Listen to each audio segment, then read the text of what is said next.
আখিরাত, পরকাল বিশ্বাস করেন এক মুমিনের জীবনের সবচেয়ে বড় সম্পদ।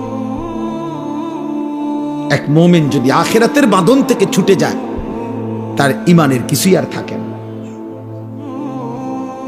ঈমানের কিছুই আর থাকে। আল্লাহ তাআলা ঈমানের প্রথম পরিচয় দিয়েছে আল্লাযীনা ইউমিনুনা বিল গায়ব, যেখান থেকে মালিক তার কোরআনের সূরা বাকারায় কথাই শুরু করছেন। গায়েবের প্রতি ঈমান, সেই প্রথম মুত্তাকি। আর গায়েব মানে আমার চোখে অদেখা, অথচ আল্লাহ রসুলের কথা। কবর, কবরের আযাব, কবরের শান্তি, মুনকার নাকিরের প্রশ্ন, মৃত্যুর সময়কার হালাত, মালাকুল মৌতের জান কবজ করা, জাহান্নাম, আখিরাত, হাসর, মিজান, ফুলসিরাত, এই সব কিছু ইউমিনুনা বিল গায়ব। আল্লাহ তাআলা বলেন এটা যার মধ্যে আছে সেই মুত্তাকি, সেই মুমিন। তাহলে ঈমানের প্রথম সম্পদ, ঈমানের প্রথম নিয়ামত আমার রব যা বলেছেন, যদি আমি নাও দেখি, নাও শুনি, নাও বুঝি, আমার কল্পনায়ও যদি না আসে, তারপরেও বিনা শব্দে, বিনা বাক্যে শতভাগ মেনে নেওয়া আখিরাত। তবে আখিরাত ভুলে গেলে মুমিন থাকে না। আখিরাত ভুলে গেলে মুমিন থাকে না।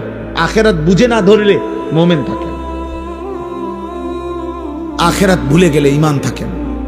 আল্লাহ আমাদেরকে আখিরাতের ফিকির দান করে, কবরের ফিকির দান করে। দোস্ত আমার, বাপ আমার, কোরআনুল কারীমের মধ্যে আল্লাহ তাআলা বলছে ওয়াজাআত সাকরাতুল মাউত বিল হক যালিকা মা কুনতা মিনহু তাহিদ। আমার বান্দা শোনো, সত্য সত্যই একদিন মৃত্যুর যন্ত্রণা আসবে, যে মৃত্যু থেকে তুমি বারবার পলায়ন করেছি। প্রতিবারই সর্দি কাশি হইছে, রোগ ব্যাধি হইছে, হালকা পাতলা অ্যাক্সিডেন্ট হইছে, দৌড় দিয়া ডাক্তারের কাছে চলে গেছো, ওষুধ দিছে, চিকিৎসা দিছে, ব্যান্ডেজ করে দিছে, ভালো হয়ে গেছো। তুমি মনে করছো এইভাবে তুমি যেহেতু মরতেছো না, আর কোনোদিন মরবা না। না বান্দা, রোগে না বারবার আসে, মাথা ব্যথা বারবার হয়, মৃত্যু বারবার হয় না। মৃত্যু একবারই হয়, আর সেটা একবার দিলে আর কোনোদিন কাউকে আমি দ্বিতীয়বার ফেরত দেব। তুমি মাথা ব্যথা আর পেট ব্যথার লোকে মৃত্যুর মিলাই রাখেন। তুমি হালকা পাতলা অ্যাক্সিডেন্টকে মৃত্যুর সাথে মিলাই রাখেন। ওয়াজাআত সাকরাতুল মাউত বিল হক। আল্লাহ তাআলা বলেন মৃত্যুর যন্ত্রণা আসবেই আসবে। বাবা, মালাকুল মউত আজরাইল জান কবজ করার আগে মানুষের মৃত্যু যন্ত্রণা শুরু হয়। প্রথম সাকরাতুল মউত বলে এটাকে। এই মৃত্যু যন্ত্রণা পৃথিবীর সর্বশ্রেষ্ঠ ঈমানদারেরও হয়, সর্বনিকৃষ্ট কাফেরেরও। আমাদের প্রিয় নবী সাল্লাল্লাহু আলাইহি ওয়াসাল্লাম থেকে শুরু করে সমস্ত আম্বিয়াদেরও, আউলিয়াদেরও, সাহাবাদেরও মৃত্যুর যন্ত্রণা ছিল, সমস্ত বেঈমান কাফেরদেরও মৃত্যু যন্ত্রণা ছিল। বাকি অনুভূতি ভিন্ন, যন্ত্রণা বরাবর আছে সবার, কিন্তু অনুভূতিটা ভিন্ন। ঈমানদার যখন মৃত্যু যন্ত্রণা শুরু হয়, তার দিল খুশি হয়ে যায়, সে ভাবে আমার রবের মুলাকাত, আমার বন্ধুর মুলাকাতের সময় হয়ে গেছে। বেঈমান নাফরমান পাপী মৃত্যু যন্ত্রণার মুহূর্তে পাগল হয়ে যায়, অস্থির হয়ে যায়, অস্থির হয়ে যায়।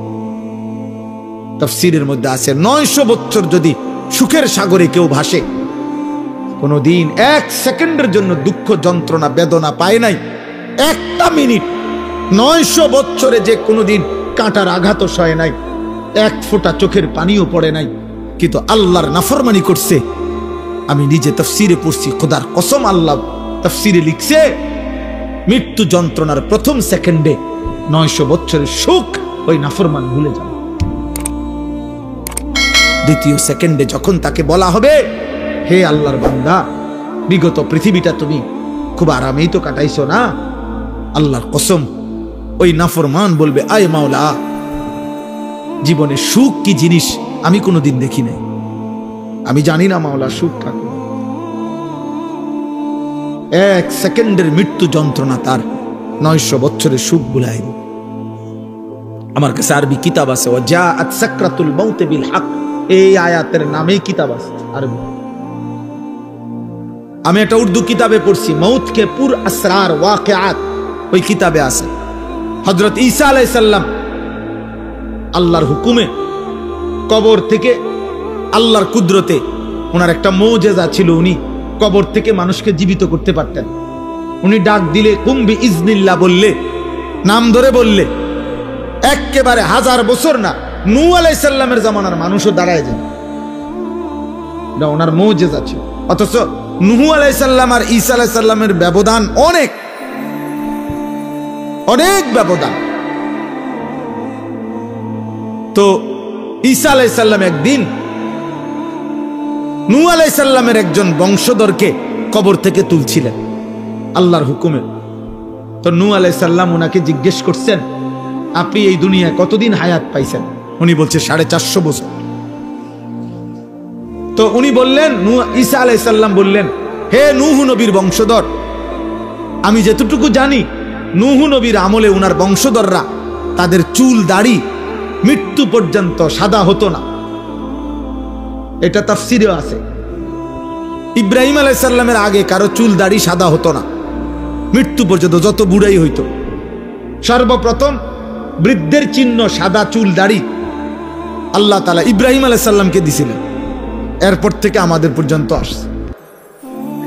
আউয়ালু মান শাবা ইব্রাহিম, তাফসীর ইবনে কাসির আছে, সর্বপ্রথম চুল দাড়ি সাদা হয়েছে যার, তিনি ইব্রাহিম আলাইহিস সালাম। তাহলে নূহ আলাইহিস সালাম তো আগের। তো ঈসা আলাইহিস সালাম জিজ্ঞাসা করলেন, হে নূহ নবীর বংশধর, আপনার চুল দাড়ি সাদা কেন? উনি বলছেন, হে নবী ঈসা, আল্লাহর কসম 450 বছরে কোনোদিন আমার চুল দাড়ি সাদা ছিল না, কিন্তু মালাকুল মউত আজরাইল যখন আমার জান কবজ করে, জান কবজের ওই 1 মিনিটে, ওই 30 সেকেন্ডে আমার 450 বছরের কালো চুল দাড়ি সাদা হয়ে গেছে।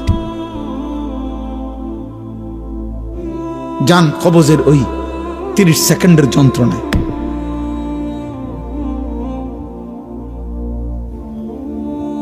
এই জন্য দোস্ত, নওজোয়ান, প্রিয় ভাই, বাবা, হারামের উপরে যারা বেড়ে উঠছেন, গুনাহের উপরে যারা বড় হচ্ছেন, রাত পার করেন, দিন পার করেন, আমি কিংবা আপনি খুব চালাক মনে করেন না, নিজেকে খুব বুদ্ধিমান মনে করেন না, খুব বুদ্ধিমান মনে করেন না, খুব বুদ্ধিমান মনে করেন না। এই পৃথিবীর কেউ হয়তো বাধা দিতে পারে নাই, তো রব ছাড়বে না, আল্লাহ ছাড়বে না। কোরআনুল কারীমের মধ্যে আছে, আল্লাহ তাআলা বলছেন, সুম্মা লাতুসআলুন্না ইয়াওমা ইদিন আনিন নাঈম, আমার বান্দা, আমি কিন্তু আমার দেওয়া প্রত্যেকটা নিয়ামত একটা একটা করে জিজ্ঞেস করব, আমি ছাড়ব না। আমার প্রতিটা নিঃশ্বাসের হুকুম হিসাব দিতে হবে, আমার প্রতিটা চোখের পলকের হিসাব দিতে হবে। আমি আল্লাহর দেওয়া প্রতি সেকেন্ডের হিসাব বান্দা তুমি আমাকে দিতে হবে। তাফসীরের মধ্যে আছে, হযরত উমর রাদিয়াল্লাহু তাআলা আনহু একদিন 3 দিন ক্ষুধার্ত থাকার পরে নবীজির সামনে 2টা খেজুর আর একটু পানি পান করছেন, 3 দিনের ক্ষুধার্ত থাকার পর। এই আয়াতের তাফসীরের মধ্যে আছে, আল্লাহর নবী সাল্লাল্লাহু আলাইহি ওয়াসাল্লাম বলেন, ওমর ওয়াল্লাহি লা তুসআলু আন হাযা নাঈম, আল্লাহর কসম ওমর, আখিরাতে তোমাকে আল্লাহর এই নিয়ামত 2টা খেজুর এবং এটুকু পানির হিসাব আল্লাহর কাছে দিতে হবে।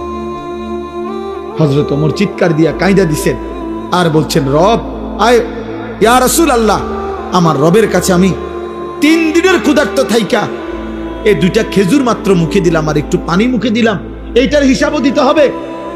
আল্লাহর নবী বলেন, ওয়াল্লাহি লা তুসআলু, আল্লাহর কসম ওমর, হিসাব দিতে হবে, হিসাব দিতে হবে, হিসাব দিতে।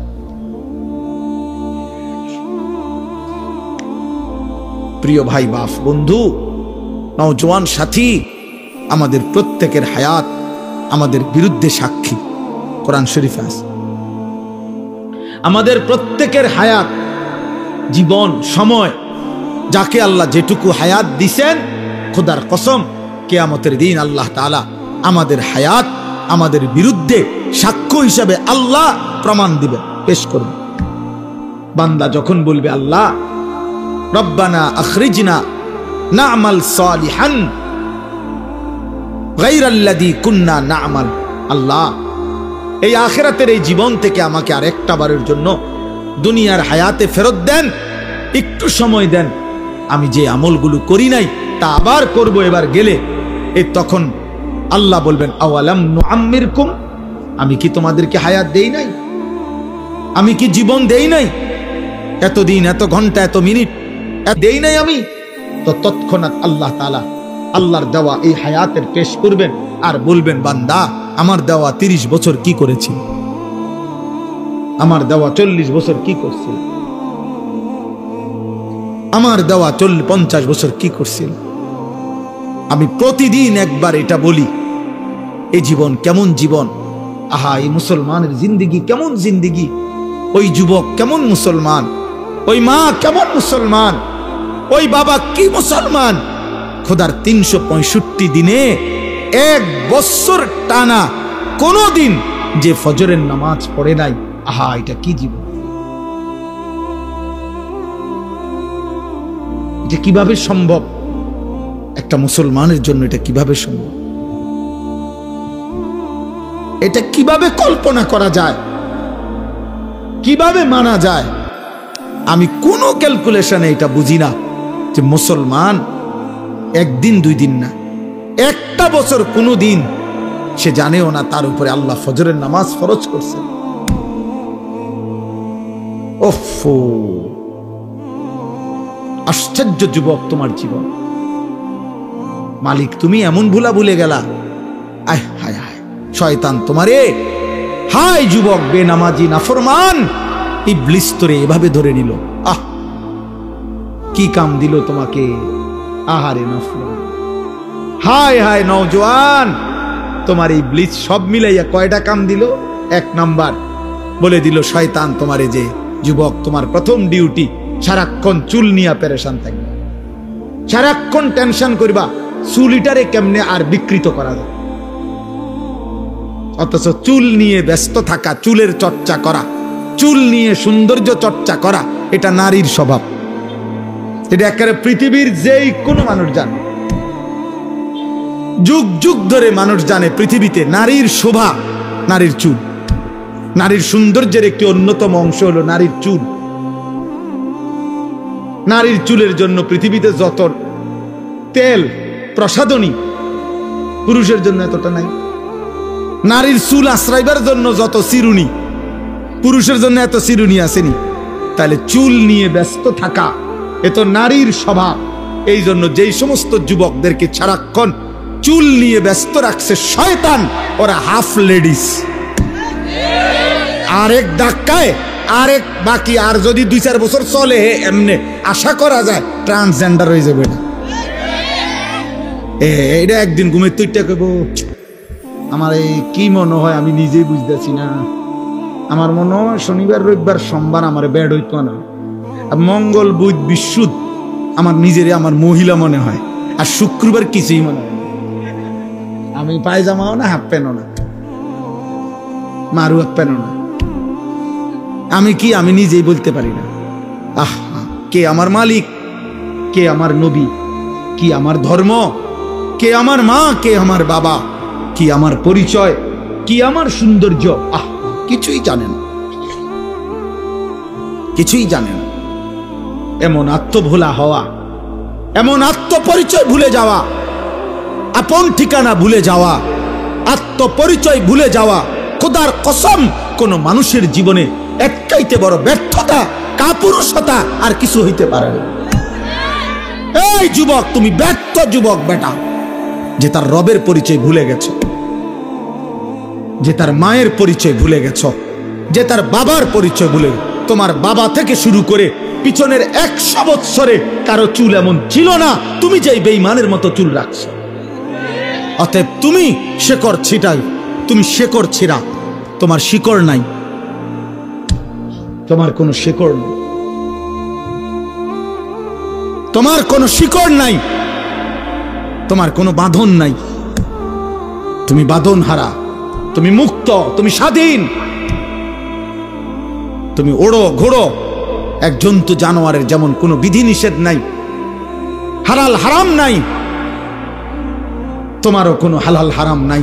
আপন মাকেও দেখো, মোবাইলের নর্তকীকেও দেখো, আপন বোনকেও দেখো, রাস্তার বেহায়া নারীকেও দেখো। তার মানে তোমার জীবন স্বাধীন জীবন, যে জীবনে কোনো বিধিনিষেধ নাই। তো ইনসানের জীবন না, তো হাইওয়ানের জীবন। গরুর কোনো বিধিনিষেধ নাই, ছাগলের জন্য বিধান নাই, কুকুরের কোনো বিধান নাই, শুকরের কোনো বিধান নাই, বিড়ালের কোনো বিধান নাই। গরু ছাগলের কোনো পাক না ফাক নাই, হালাল হারাম নাই, জায়েজ না জায়েজ নাই, কিচ্ছু নাই। ও তো হাইওয়ান, ও তো জানোয়ার। বিধান তো ইনসানের জন্য। বিধান কার জন্য? ইনসানের জন্য। প্রিয় ভাই, দিশার কলম পড়ালেখা আমরাও করছি, বাংলা, অঙ্ক, ইংরেজি, পদার্থ, জীববিজ্ঞান পড়ছি আমরা। আতে বুঝ করেই বলছি, আমরাও সায়েন্সের ছাত্র, বিজ্ঞান বিভাগের ছাত্র। জি জি, এত বুঝছেই করলাম। হিসাব করো। নওজোয়ান ভাই, বয়স্ক বাবা, আপনার ছেলেকে মানুষ বানাইছেন কিভাবে? আপনি প্রমাণ করে বুঝায় না। এক ওয়াক্ত নামাজ পড়ে না, পাক নাফাকের ধার ধারে না, এক বেলা পেশাব করে সে পানি নেয় না, টয়লেট পেপার ব্যবহার করে না, রাস্তার প্রতিটা নারীর দিকে তাকায়া থাকে, সারা রাত মোবাইলে উলঙ্গ ছবি দেখে, দুষ্ট চরিত্রহীন বন্ধুদের সাথে আড্ডা দেয়। এই ছেলে আপনার ইনসান হইছে কিভাবে, মানুষ হইছে কিভাবে সেটা বলেন। ইকোনমিক্যাল অ্যানিমেল হইতে পারে, বাট ইনসান হয় নাই। মানে অর্থনৈতিক প্রাণী হইছে, টাকা উপার্জনকারী একটি প্রাণী হয়েছে, কিন্তু মানুষ হয় নাই, মানুষ হয় নাই, মানুষ হয় নাই। সেজদা না দিলে মানুষ হয় না, গোলামি না করলে মানুষ হয় না, রব না চিনলে মানুষ হয় না, মদিনার বন্ধুকে না চিনলে মানুষ হয় না, কোরআন না পড়লে মানুষ হয় না, গোলামির সেজদা না দিলে মানুষ হয় না। ইকোনমিক্যাল অ্যানিমেল মানে অর্থনৈতিক প্রাণী হয়, টাকা উপার্জনকারী একটি প্রাণী হয়, এটা ইনসান হয় না। ইনসান হয় না, অসভ্য ইনসান নয়, চরিত্রহীন ইনসান নয়, লম্পট ইনসান নয়, বেবিচারী ইনসান নয়, নেশাখোর ইনসান নয়। ও তো নেশাখোর, ওরে তো মানুষ মানুষ বলে না, ওরে নেশাখোর কয়। ওরে মানুষ মানুষ কয় না, ওরে সুদখোর কয়। ওরে মানুষ মদখোর কয়, গাঁজাখোর, ফুট্টাখোর, বাবাখোর, ইয়াবাখোর, হারামখোর কয়। এই নামে ভিজিটিং কার্ড করো যে লোকে আমাকে এই নামে চেনে, আমাকে আপনিও ভাবে বলি, তা নাই তো কি বলে? ইনসান গোলামিকে বলে, রবের গোলামি যে করে, মুনিবের গোলামি যে করে, এমন মালিক ছেড়ে দেওয়া ঠিক না রে বাপ। এই বাপ, এমন রব ছেড়ে দেওয়া ঠিক না বাপ। এ বড় মেহেরবান রব, 24 ঘন্টা যে রব লালন পালন করে, এমন রবকে কেমনে ভুললা বাপ? কেমনে ভুললা? এমন মালিক কেমনে ভুললা বাপ? এমন রব কেমনে ভুল? আজকের সারাদিনে যারা এক ওয়াক্ত নামাজের সেজদা দাও নাই, প্রিয় ভাই আমার, বাপ আমার, কেমনে পারলেন? এত বড় মুহসিন, এত বড় অনুগ্রহকারী, এত বড় রহমকারী আল্লাহকে কেমনে ভুলে মানুষ? আলাম নাজালিল আরদা মিহাদা ওয়াল জিবালা আওতাদা ওয়া খালাকনাকুম আজওয়াজা ওয়া জাআলনা নাওমাকুম সুবাতা ওয়া জাআলনাল লাইলা লিবাসা। আল্লাহ বলেন, বলো না বান্দা, এই জমিন আমি কি তোমার জন্য বিছিয়ে দেই নাই? আমি রব্বুল আলামিন কি পাহাড়গুলো তোমার জন্য পেরেগের মতো স্থাপন করি নাই? আমি কি তোমাদের সকলকে জোড়ায় জোড়ায় নারী পুরুষে সৃষ্টি করি নাই? আল্লাহ বলেন, 2 চোখের ঘুম আমি রব কি দেই নাই? রাত্রিটাকে অন্ধকারের কালো চাদর দিয়ে আমি কি ঢেকে দেই নাই? আবার আলোকিত একটা প্রখর দিন উপার্জন করার জন্য আমি কি বানিয়ে দেই নাই? মাথার উপরে 7টি আসমান আমি আল্লাহ কি দেই নাই? এত কিছু দিয়ে কি বান্দা আমি একটা সেজদাও পাই না? আমি বুঝি একটা সেজদাও পাবো না? দুনিয়ার মানুষ তো বান্দা 10 টাকার কৃতজ্ঞতাও আদায় করে। 1 সপ্তাহ আগে কেউ তারে 10 টাকা খাওয়াইছে, একটা বন আর 1 কাপ চা 10 টাকা। 15 দিন পরে যদি ডাক দেয়, দোস্ত একটু চলো ওইদিকে যাই, তখনও তো সে মনে মনে ভাগে মাত্র গত সপ্তাহে আমারে 10টা টাকা খাওয়াইছে, আজকে মুখের সামনে কেমনে ফিরায় দেই? 10টা টাকার ভদ্রতা তো আছে, কৃতজ্ঞতা তো আছে, এজন্য কিছুক্ষণের জন্য হইল তার সাথে যায়।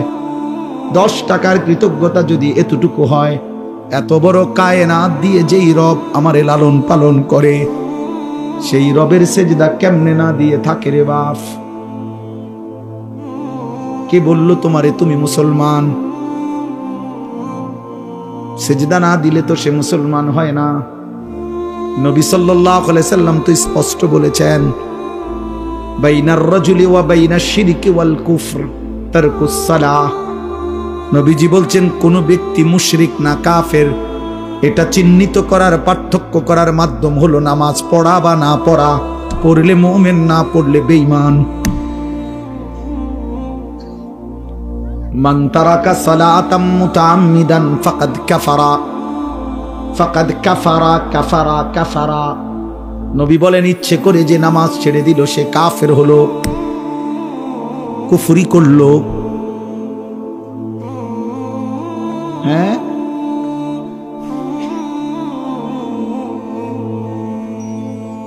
অতএব দয়া করে মেহেরবানি করে অভিভাবকদেরকেও বলি, জিন্দেগির হিসাব মিলাইয়া যাবে, নিজের জীবনের সফলতা কিংবা ব্যর্থতা মিলাইয়া যায়। আল্লাহ আমাদেরকে তৌফিক দান করেন। নওজোয়ান ভাই, প্রিয় ভাই, বাবা, আপনারা আমরা মনে করেন এক ঘরের মানুষ, এখানে আমরা বাজার করি, আপনারাও বাজার করেন, একসাথে চলি ফিরি আমরা। এখানেও অনেক লোক আমি চিনি, চেহারায় চিনি,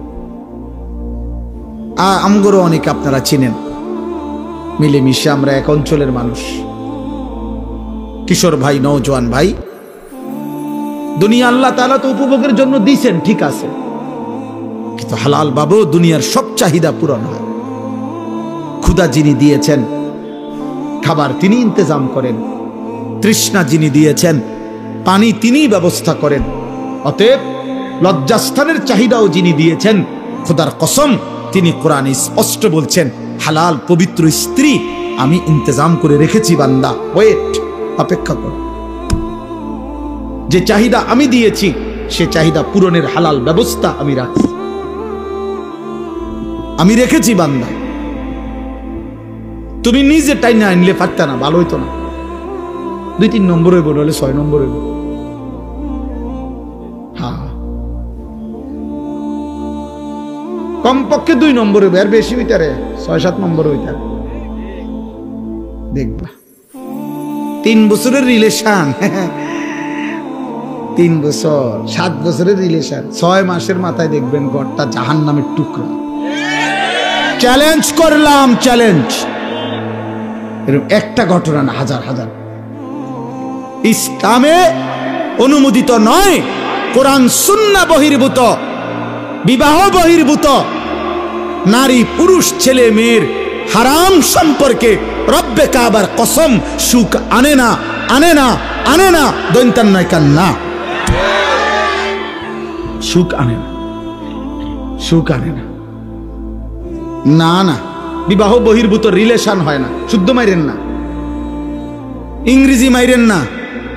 বিবাহ বহির্ভূত ছেলে মেয়ে, নারী পুরুষ, যে কোনো সম্পর্ক, যৌন সম্পর্ক যেটাকে বলে, যৌনতার দাবিতে, যৌন চাহিদার ভিত্তিতে যতগুলো সম্পর্ক হয়, এই হারাম, এটা হারাম।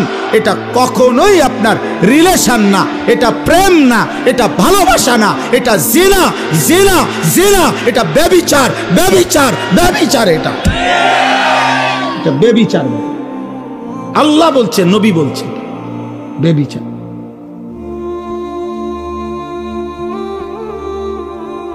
কোনোভাবেই প্রেম হয় না। প্রেম এই শব্দটি বিবাহ বহির্ভূত ছেলে মেয়ের ক্ষেত্রে ব্যবহার করার শরীয়তে কোনো অনুমতি নেই। ভালোবাসা হয় না এটা। মহাব্বত এই শব্দ আল্লাহ নিজের জন্য ব্যবহার করছেন, মহাব্বত এই শব্দ আল্লাহ রসুলের জন্য ব্যবহার করছেন, মহাব্বত এই শব্দ আল্লাহ দ্বীনের জন্য ব্যবহার করছেন। এত দামি আজিমুশান শব্দ এই ফালতু কাজে লাগাই দিলেন। হ্যাঁ, পার্কের সিফায়, রেস্তোরাঁর কোনায়, অর্ধেক আলো অর্ধেক অন্ধকারের ভিতরে ভালোবাসা, জিনা, জিনা, ব্যভিচার, অসভ্যতা, ফাহেশা, অশ্লীলতা, নোংরামি, বেহায়াপনা, চরিত্রহীনতা, এটা প্রেম না, এটা ভালোবাসা নয়। আল্লাহ আমাদেরকে হেফাজত করে। একটা ছেলের কলিজায়ও যদি এই ফিকির আসে, একটা সন্তানের কলিজায়ও, মুসলমানের এক কন্যাও যদি বুঝে, ওই সমাজ দামি হবে, সুন্দর হবে, সুন্দর হবে। কোনোভাবেই আল্লাহকে ছেড়ে দিয়ে, কোরআনকে ছেড়ে দিয়ে ভিন্ন কিছু গ্রহণ করা, গান, বাদ্য, গায়িকা, নৃত্য, গানের আসর, বাদ্যযন্ত্রের ঝংকার, সুরের মূর্ছনা, নাটক, সিনেমা, কৌতুক, গল্প, কিস্সা, কাহিনী, ভিসিআর, হারাম যত আয়োজন, এগুলাকে কোরআনের ভাষায় বলে লাহওয়াল হাদিস, অনর্থক কথা, বেহুদা কথা। আর আল্লাহ বলেন এই কথাগুলোর ইন্তেজাম, এর সাথে সম্পৃক্ত যারা, আমি আল্লাহ তাদের জন্য অত্যন্ত অপমানকর, লজ্জাজনক আযাব নির্ধারণ করেছি। এই আয়াতটাই আমি পড়ছি, এবার শোনেন, বললেই শেষ। আমি অনুরোধ, প্রিয় ভাই, প্রিয় বাবা, আমার কথায় রাগ হইয়েন না। আপনি বিবেকের মতো খাটাইয়া ইনসাফের সাথে নিজের স্ত্রী ছেলের জন্য ফিকির করেন। আপনাদের চোখের সামনে আপনাদের ছেলেরা আপনাদের বাঁধন থেকে ছুটে গেছে, এর চাইতে অপমান আর কিছু হইতে পারে না। কিরে, আমি বাপ, সে আমার সন্তান, আমার চুল আজীবন এমন, আর আমার সন্তানের চুল মুশরিকের মতো, তা আমি বাবা হিসাবে সার্থকতা কি? আমার জীবনের অর্জন কি? আমি স্বামী, বিয়া করলাম, আমি রং চাই রাস্তার ড্রাইভার। ওমা কি যে কয়, টাকা যায় আমার, রং চাই ড্রাইভার। এর চাইতে বেজ্জুতি কথা। হাসো, হাসো, এটা হাসো, তুমি ভালো লাগলে হাসো। যদি মনে করো এটা খুব একটা প্রেস্টিজের বিষয়, সুন্দর, চমৎকার, এটা তো ঠিক আছে। আর যদি মনে করো লজ্জায়, গায়রতের ব্যাপার, স্পষ্ট কিতাবে আছে, আমার কাছে কিতাব আছে, ওয়ালা তাকরাবুজ জিনা, এই কিতাবের মধ্যে আছে, আরবের কিতাব, আরবি কিতাবে, যে পুরুষের স্ত্রী কন্যা আপনার বেহায়া, বেপর্দা ও বেগায়রত মানুষ, ওই পুরুষের আত্মসম্মান নাই, আত্মমর্যাদা নাই। বিশ্বাস কর, এটাই ইসলামের কথা।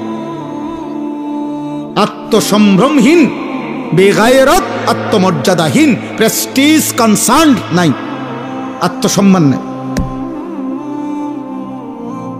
আত্মমর্যাদা কম, গায়রত কম, আত্মসম্মান। অথচ যুগ যুগ ধরে পুরুষের স্বভাবের মধ্যে এটা ছিল। ইদানিং কালে এসে আমরা বেশি বেহায়া হয়ে গেছি। নয়তো এই পৃথিবীর ইতিহাসে এটা যে মানুষ তার মাহারাম, মানুষ তার স্ত্রী, কন্যা, মা, বোন, তাদের ইজ্জত, তাদের সতীত্ব, তাদের সম্ভ্রম, তাদের পর্দা, তাদের আব্রুর হেফাজতের জন্য পৃথিবীতে হাজারো পুরুষ জীবন দিছে, জান দিছে, কিন্তু ঘরের মাহারামের, ঘরের অন্দর মহলের নারীর ইজ্জত, সম্মান বাইরে বিক্রি হতে দেয় নাই। এটা পৃথিবীর ইতিহাস। আজকে আপনারা ঠান্ডা মাথায় আপনাদের চোখের সামনে আপনারা আপনাদের স্ত্রী কন্যাদেরকে বেপর্দা ছেড়ে দিয়ে নিশ্চিন্তে দোকানদারি করতেছেন, নিশ্চিন্তে ব্যবসা করতেছেন, নিশ্চিন্তে চাকরি করতেছেন, নিশ্চিন্তে ঘরে ঘুমাইতেছেন। আহা মুসলমান, 16 বছরের মেয়েটা 1 ঘন্টা ধরে সাইজা ওই যে বাইরে গেল, কার হাতে ছেড়ে দিল? ওরে কোথায় পাঠাইল? ওর লগে ওর মাহারাম কই? হায় হায়, ওরে কার হাতে ছেড়ে দিলেন? আপনি ঘুমাইলেন কেমনে বাপ? 16 বছরের যুবতী মেয়ে বাইরে যার ঘরে আপনি কেমনে ঘুমাইলেন? আপনি দোকানদারি করেন কেমনে? আপনি চাকরি করেন কেমনে? বলেন কি? কত বড় নির্লজ্জ বেগায়রত পুরুষ মুসলমান, তার মেয়েটা উপযুক্ত হয়ে গেছে, বালেগা, প্রাপ্তবয়স্কা মেয়ে, 16 বছর 18 বছর, 13 থেকে 14 বছর বয়স হলেই মেয়ে প্রাপ্তবয়স্কা হয়, মাসিক ঋতুস্রাব শুরু হয়, এরপর থেকেই সে বালেগা। এমন মেয়ে 15, 16, 14 বছর, 16 বছর, এই মেয়ে স্কুলের গাড়ি কইরা ছেলে মেয়ে একসাথে কইরা কক্সবাজার যায়, রাতের 9টায় গাড়ি ছাড়ে, সকাল 9টায় কক্সবাজার পৌঁছে। কার হাতে ছেড়ে দিলেন মেয়েকে? আপনি বলবেন আমার এটা সংকীর্ণতা, না ঠিক আছে, আপনার উদারতা নিয়ে আপনি সহ ওঠেন বাসে। আপনি বলবেন হুজুরদের মধ্যে বেশি সংকীর্ণতা, হুজুরদের অন্তর খারাপ, না আপনার অন্তর একবার ফকফকা, হ্যাঁ করে ভাইসা গেছে আলোতে, ফকফকা আপনার অন্তরে টিউবলাইট। কিন্তু ইসলাম এটা অনুমোদন করে? আস্তাগফিরুল্লাহ, আস্তাগফিরুল্লাহ, আস্তাগফিরুল্লাহ। ওই বাবা মরে যাওয়া উচিত। ওই স্বামীর আর থাকলো কি, যার স্ত্রী বেপর্দা? ওই বাবার আর থাকলো কি, যার কন্যা বেপর্দা? আপনারা জানেন একটা আশ্চর্য কথা শুনেন, আমরা তাফসিরে, আমি প্রয়োজনে আমার মাদ্রাসায় চলেন, আমি আরবি তাফসির দেখাইতে পারবো। তাফসিরে রুহুল মাআনি পৃথিবী বিখ্যাত, সমস্ত আলেমদের কাছে গ্রহণযোগ্য একটা তাফসির হলো তাফসিরে রুহুল মাআনি। ওই তাফসিরের মধ্যে আমি নিজ চোখে পড়ছি, সর্বপ্রথম আরব দেশে কন্যা সন্তান জীবন্ত দাফন করা, কন্যা সন্তানকে জীবন্ত দাফন করতো না, শুনছেন নিয়ে কথা? এটা এ কেন শুরু করছে, কেন মানে প্রথম কন্যা সন্তানকে জীবন্ত দাফন করতো কেন, শুরু হইল কিভাবে এই ঘটনাটা? ওই তাফসিরের মধ্যে লিখছে বিআইয়ি যামবিন কুতিলাত, এই আয়াতের তাফসির আছে কাসিম ভাই। তো লিখছে যে রবিয়া আরবের একটি বিখ্যাত গোত্র ছিল রবিয়া। এই রবিয়া গোত্রের একজন সর্দারের একটা কন্যা, অপরূপ সুন্দরী মেয়ে ছিল, রূপসী সুন্দরী মেয়ে। ওই সর্দারের একমাত্র কন্যা ছিল ওই মেয়েটা। সর্দার তাকে ভীষণ ভালোবাসতো, বেশি আদর করতো ওই মেয়েটাকে। তো পার্শ্ববর্তী এক গোত্রের, আরেক গোত্রের একটা ছেলে যুবক এই মেয়েটার সাথে সম্পর্ক করে, হারাম সম্পর্ক করে তারে বাগায়ে নিয়ে গেছে, নিয়ে ওই গোত্রে নিছে গা, নিয়ে এখন তাকে সে বিবাহ করছে, অথবা তখনকার রেওয়াজে বিবাহ যেটাই হয়েছে জাহিলি যুগের নিয়মে বিবাহ শাদী করছে। কিন্তু এই মেয়ের ভালোবাসায় এই রবিয়া গোত্রের এই সর্দার তার মেয়েটাকে ওই গোত্র থেকে উদ্ধার করার জন্য দিনের পর দিন লাগাতার বছরব্যাপী যুদ্ধ করছে। ওই ওরে আনতুবুল্লাহ, কিন্তু ওই গোত্র খুব শক্তিশালী, আর আরব দেশে জাহিলি যুগে যুদ্ধ বিগ্রহ ছিল তাদের নিত্যদিনের বিষয়। তো এই গোত্রের রবিয়া গোত্রের সর্দার, তার গোত্রের বহু যুবক, বহু পুরুষ নিহত হয়েছে, কিন্তু একবারও বিজয় আনতে পারে না, ওই মেয়েটাকে আনতে পারতেছিল না। কিন্তু উনি কোনোভাবে ছাড়তেছে না যে আমি আমার এই মেয়ে আনবো, ও আমার বড় আদরের সন্তান। শেষ পর্যন্ত বহুদিন পরে দুই গোত্রের বয়স্করা, প্রবীণ লোকেরা একটা পরামর্শ বৈঠকে বৈশা বলছে, না এর একটা সমাধান হওয়া দরকার। তখন রক্তারক্তি বন্ধ করে এই বয়স্ক প্রবীণ লোকেরা এরকম মেল মিটিং দরবারে মধ্যে বলছে যে ঠিক আছে, মেয়েটাকে ডাইকা আনো, মেয়েটাকে জিজ্ঞেস করো, মেয়েটা যদি যার কাছে থাকতে চায়, বাপের কাছে যদি ফিরতে চায় বাপের কাছে দেওয়া হবে, ছেলেটার কাছে যদি থাকতে চায় ছেলেটার কাছে দেওয়া হবে। এই কথাটা সিদ্ধান্ত তো সর্দারও মানছে, আচ্ছা ঠিক আছে তাহলে আমি মানি। ওই মনে করছে আমার কলজার টুকরা মেয়ে, আমার সারা আদরের মেয়ে, ও তো আমার কাছে আসবে। কিন্তু ঘটনা চক্রে দুর্ভাগ্য হইল, ওই ছেলেটা মেয়েটাকে যখন আইসা দরবারে ওই মিটিং মেলের জিজ্ঞাসা করছে যে তুমি এখন কার কাছে যেতে চাও? এই মেয়েটা স্পষ্ট বলছে আমি ছেলেটার কাছে থাকতে চাই, আমি আমার বাবার কাছে যাব না। এই বাবা রবিয়া গোত্রের সর্দার লজ্জিত আর অপমানিত হয়ে মাথাটা নুয়াইয়া উনি বাড়িতে চলে আসছে। কারণ আর তো কিছু করার নাই, কারণ উনি তো মানছিল এই কথাটা, উনি তো মানছে এটা। আর মেয়েও তো পরিষ্কার মুখের সামনে বলল আমি আমার বাবার কাছে যাব না, আমি ছেলেটার কাছে থাকব। এই তখন এই লোক, এই সর্বপ্রথম আরবে এই রবিয়া গোত্রের ধরে ধরে বসাই মনে বসে, জি, রবিয়া গোত্রের এই সর্দারের আরেকটা ছোট মেয়ে ইতিমধ্যে ছিল, ওইটা তার প্রথম আদরের মেয়ে ছিল। তো এই লোক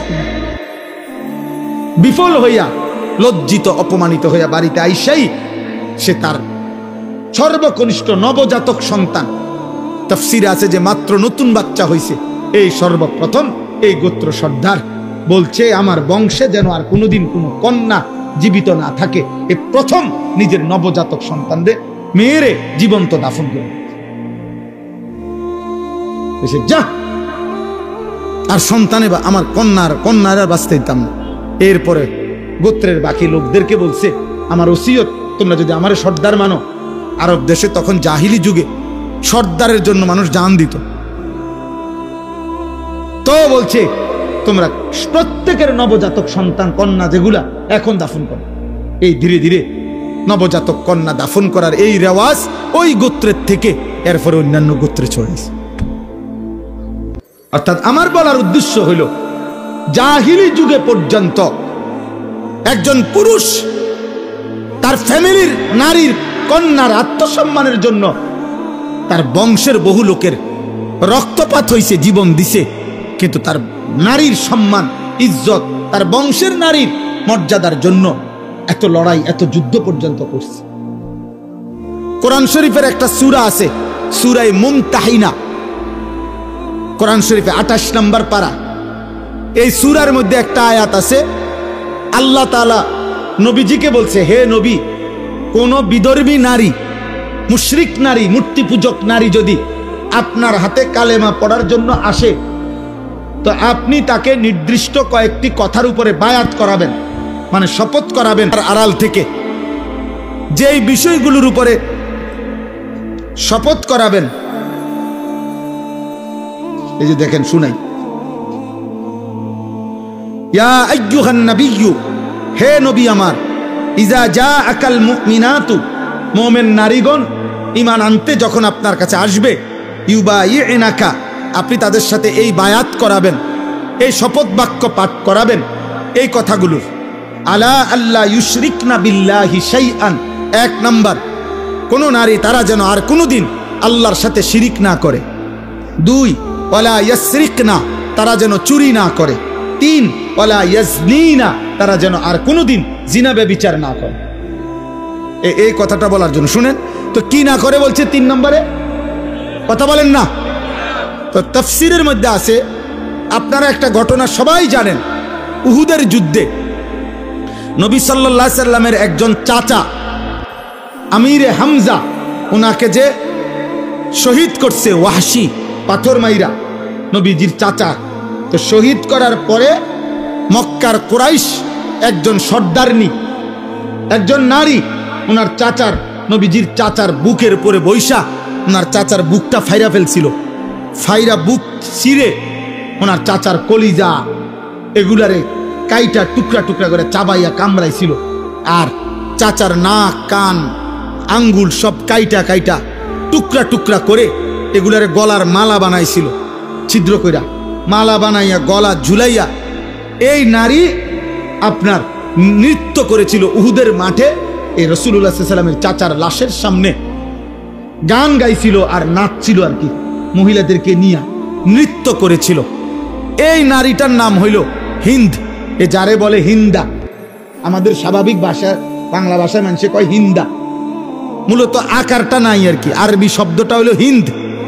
হিন্দ বিদ্যে উতবা, মক্কার কুরাইশ উতবার মেয়ে, আবু সুফিয়ানের স্ত্রী ছিল। তো এই হিন্দাই বলেন বুঝার জন্য আর কি, এই মহিলাটা যে এত জঘন্য ছিল যে নবীর চাচার কলজাটা ফাইরা ফেলছে, সমস্ত শরীর টুকরা টুকরা বুটি বুটি বানায় ফেলছে। কিন্তু এই মহিলাটাও মক্কা বিজয়ের পরে রাসূলুল্লাহ সাল্লাল্লাহু আলাইহি সাল্লামের কাছে কালেমা পড়ে মুসলমান হয়েছে। এই মহিলা তো যেদিন মুসলমান হয়, এই অন্যান্য মহিলার সাথে পর্দার আড়ালে এই মহিলাও আপনার যখন মুসলমান হইতে আসছে, তখন এই কথা এগুলার বায়াত নবীজি এ বেডিরও কইছে। বুঝেন নাই কথা? ওই যে আল্লাহ না বলছে মহিলাদের থেকে আপনি এই কথাগুলোর কি নিবেন? বায়াত নিবেন। এর মধ্যে এই 3 নম্বরে, এই 3 নাম্বার যখন এই কথাটা নবীজি বলছে, ওয়ালা ইয়াজনিনা, বলো ওই পাশ থেকে যে জিনা করব না, এই মহিলা এই মাত্র আজকে মুসলমান হইতেছে। হিন্দ এতদিন জাহিলি যুগের নারী ছিল, মুশরিক নারী ছিল। এই বাপ শুনেন, খোদার কসম তাফসিরে আছে, কাফের নারী ছিল। ও সাথে সাথে বলছে, মুহাম্মদ থামো। কি বললে? এটা কি করবে না? বলছে জিনা করবে না। তখন এই মহিলা আওয়াজ দিয়া বলে উঠছে, মুহাম্মদ কোন স্বাধীনা, কোন ভদ্র নারী জিনা করতে পারে? অর্থাৎ এটা কি বললাম? আমি তো জাহিলি যুগে যখন মুশরিক ছিলাম, আমার এই মুশরিক জামানা তো আমি কোনোদিন জিনা করি নাই। কসম খোদার, তুমি এটা কি বললা? এ কথা আবার শপথ করতে হবে কেন? কোন নারী, স্বাধীনা সম্ভ্রান্ত নারী জিনা করতে পারে, পরপুরুষের সাথে হারাম সম্পর্ক করতে পারে? এটা কি আশ্চর্য কথা! তাহলে এক মুশরিক নারীর ভিতরে যদি জাহিলি যুগে এই আখলাক থাকে, আমাদের কি আখলাক হওয়া উচিত বলেন? দয়া করে রাগ হইয়েন না, বুঝতে শিখেন, বুঝতে শিখেন। এই ছোট্ট ছোট্ট আমাদের বালিকাদের 2-4টা মাদ্রাসা আছে। এই বালিকা মাদ্রাসাগুলো এখনো শেষ, একটু বাতি জ্বালাইয়া দেখাইতেছে যে ইমানদার নারীর চাল চলন, লিবাস, পোশাক, বোরখা, পর্দা কেমন হয়। এগুলো হেফাজত করা দরকার, এর সাথে সম্পৃক্ত থাকা দরকার। এখানে কমপক্ষে পর্দা, পুশিদা, কোরআন, আখিরাত ন্যূনতম ওই মেয়ের কলিজার মধ্যে দেওয়া উচিত। কোনোভাবেই নিজে এবং নিজের পরিবারের সদস্যদেরকে অশ্লীল, ফাহেশা, বেহুদা, অনর্থক কাজে, কথায় সাথে না জুড়াইয়া আল্লাহর কোরআন, রাসূলের সুন্নাহর সাথে মিলানো উচিত। ইদানিংকালে আপনারা বুঝতেছেন না, অনেকেই আপনারা ইচ্ছা করে ভদ্রতার মুখোশ ধরে ফ্যাশনের নামে অথবা অতি শিক্ষিত বা উচ্চ শিক্ষিতের ভান করে আপনারা আপনাদের ঘরের মাহারাম, আপনাদের পবিত্রা, আপনাদের ইমানদার নারীদেরকে আপনারা বেপর্দা, বেহায়াপনায় ছেড়ে দিয়ে নিজেরা আত্মতৃপ্তি অথবা মানসিক তৃপ্তি ভোগ করছেন। এটা ঠিক হচ্ছে না, এটা ঠিক হচ্ছে না বাপ। আপনিও মরে যাবেন, আপনার বিবিও মরে যাবে, আপনিও মরে যাবেন, মেয়েটারও মৃত্যু হবে। ওরে আখিরাতটা নষ্ট করেন না, ওরে আল্লাহ ভুলাই দিয়েন না, ওরে কবর ভুলাই দিয়েন না, ওরে মালিক ভুলাই দিয়েন না, ওরে তার ইজ্জতের কদর ভুলাই দিয়েন না। কোন নারীর ইজ্জত, সম্ভ্রম, পর্দা, সতীত্ব, হায়া, এটা নারীর শ্রেষ্ঠ সম্পদ। এই জন্য কোরআনুল কারীমের মধ্যে ইসলামের যত পাপের শাস্তি, একমাত্র পাপ জিনা, ব্যভিচার, এই শাস্তির বিধান বলতে গিয়ে নারীর কথা আগে উল্লেখ করছে। অর্থাৎ বুঝাইছে, আমরা তাফসিরে পড়ছি, তাফসিরে হেদায়েতুল কোরআন, ভারতীয় উপমহাদেশের শ্রেষ্ঠ শেখুল হাদিস, মুহাদ্দিস, এই শেষ জামানার শ্রেষ্ঠ মুহাদ্দিস যাকে বলা হইতো, যুগ শ্রেষ্ঠ আলেমে দিন, সারা পৃথিবী খ্যাত আলেমে দিন ছিলেন দারুল উলুম দেওবন্দ মাদ্রাসার শেখুল হাদিস, সদরুল মুদাররিসিন হযরত মাওলানা সাঈদ আহমদ পালনপুরি রাহমাতুল্লাহ আলাইহির কিতাব তাফসিরে হেদায়েতুল কোরআন। ওই তাফসিরে হেদায়েতুল কোরআনে আছে, একজন নারীর সত্তার ভিতরে, রক্তের ভিতরে, নারীর অস্তিত্বের ভিতরে, নারীর সৃষ্টির মধ্যে আল্লাহ তাআলা হায়া, লজ্জার অনুভূতি পুরুষের চাইতো অনেক গুণ বেশি আল্লাহ সৃষ্টিগতভাবে বাড়ায় দিছেন। এটা তার অস্তিত্বের মধ্যে, এটা তার রক্তের মধ্যে, সৃষ্টির মধ্যে, তার হায়া, তার লজ্জা, তার সতীত্বের হেফাজতের কদর, নিজেকে ঢেকে রাখা, আবরণে রাখা, নিজেকে শালীন পোশাকে রাখা, আবৃত করে রাখা, গোপন করে রাখার প্রবণতা, মানসিকতাটা আল্লাহ তাআলা নারীর মধ্যে বেশি দিছেন, নারীর মধ্যে বেশি দিছেন, সৃষ্টিগতভাবে বাড়ায় দিছেন। আপনি চিকিৎসা বিজ্ঞানে পড়া দেখেন কোন বইতে, আমার কাছে আছে বই, নারীর শরীর আর পুরুষের শরীরের গঠনের ভিতরে অনেক উপাদান ব্যবধান আছে, ব্যবধান আছে। কোনটা পুরুষের বেশি, কোনটা নারীর বেশি। এক্ষেত্রে হায়া সৃষ্টিগতভাবে নারীর বেশি, আল্লাহ প্রদত্ত। অতএব যে নারী পুরুষের চাইতে বেশি হায়া যার অস্তিত্বের ভিতরে দেওয়া হয়েছিল, সৃষ্টির ভিতরে, সেই হায়ার, মনে করেন হায়ার চাদর, হায়ার পর্দার সাগর ডিঙ্গায়া যে কোনো পর পুরুষের সাথে ব্যভিচার করেছে, হারাম সম্পর্ক করেছে, এ বাস্তবিক অর্থে নিকৃষ্ট নারী। এই জন্য আল্লাহ বলছে আয-যানিয়াতু ওয়াজ-যানি, ব্যভিচারের শাস্তি যখন দিবা তো আল্লাহ বলছে ব্যভিচারিণী নারী এবং ব্যভিচারী পুরুষ উভয়কে আগে বলছে নারী, এরপরে বলছে পুরুষ, উভয়কে প্রকাশ্য দিবালোকে জনসম্মুখে ইসলামী রাষ্ট্রের খেলাফতের অনুমতিতে আল্লাহর বিধানে চামড়ার চাবুক দিয়ে অবিবাহিত পুরুষ এবং মেয়ে, মানে অবিবাহিত ছেলে এবং মেয়েকে 100 করে লোকসম্মুখে বেত্রাঘাত করবে। আর যদি বিবাহিত পুরুষ এবং নারী হয়, মুতাওয়াতির অকাট্য হাদিস দ্বারা, কোরআনের আয়াত মনসুখের মাধ্যমে আল্লাহ নবী বলছেন তাকে প্রকাশ্য দিবালোকে পাথর মেরে মেরে হত্যা করবে। রজম। আমনে যদি বলেন এটা খুব জঘন্য, না আমনের জঘন্য লই আমনে খায়। আপনার যদি বলেন এটা মারাত্মক ভীতিকর, আমনে টামনে নিয়ে থাকেন।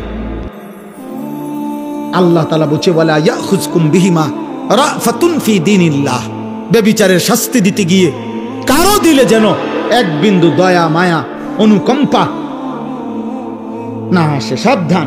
আল্লাহ বলছে বেশি আলগা ফিরিত দেখাইও না, আলগা মায়া দেখাইও না, আলগা মায়া দেখাইও না। আমি আল্লাহ আরহামুর রাহিমিন, আমি রহমান, আমি রহিম।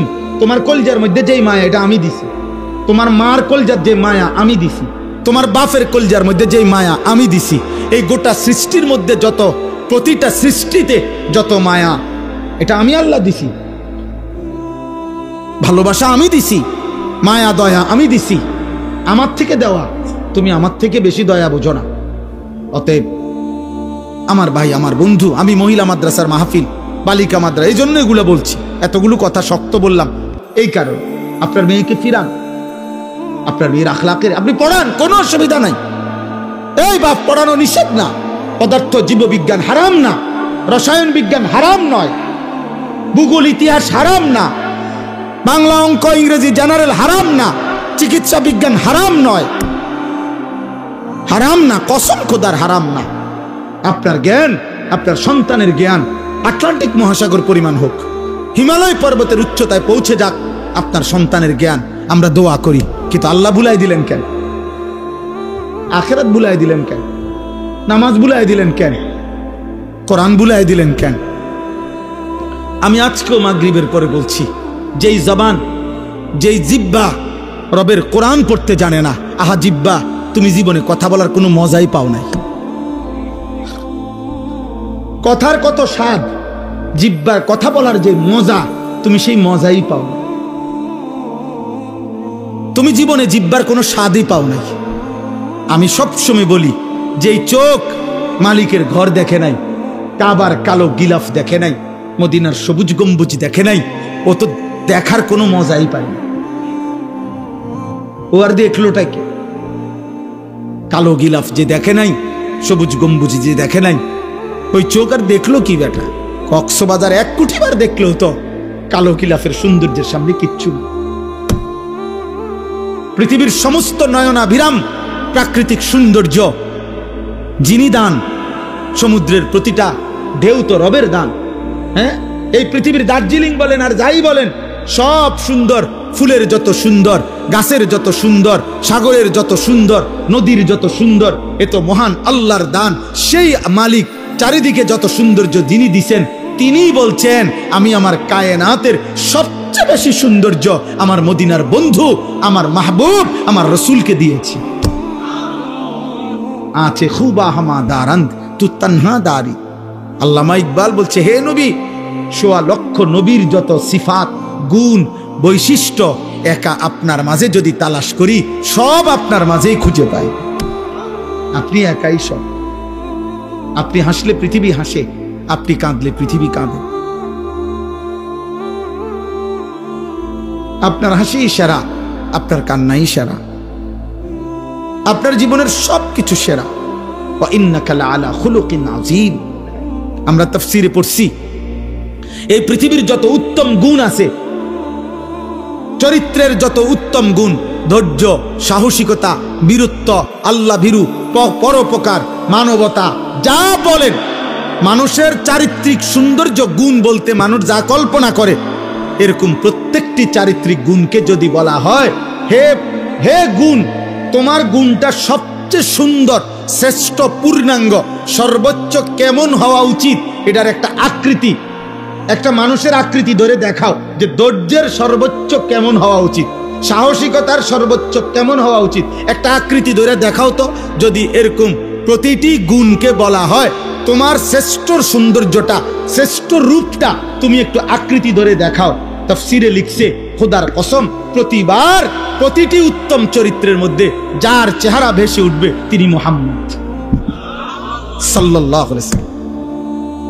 ধৈর্যে যিনি সেরা তিনি মুহাম্মদ, বীরত্বে যিনি সেরা তিনি মুহাম্মদ, সাহসিকতায় যিনি সেরা তিনি মুহাম্মদ, মানবতায় যিনি সেরা তিনি মুহাম্মদ, পরোপকারে যিনি সেরা তিনি মুহাম্মদ, রাতের অন্ধকারে যার চরিত্র পবিত্র তিনি মুহাম্মদ, দিনের আলোয় যার চরিত্র পবিত্র তিনি মুহাম্মদ, লেনদেনে যিনি পবিত্র তিনি মুহাম্মদ, সব গুণে সর্বশ্রেষ্ঠ তিনি মুহাম্মদ সাল্লাল্লাহু আলাইহি ওয়াসাল্লাম। কারে ছেড়ে দিলা বাপ? কোন বেঈমানের চুল রাখলা?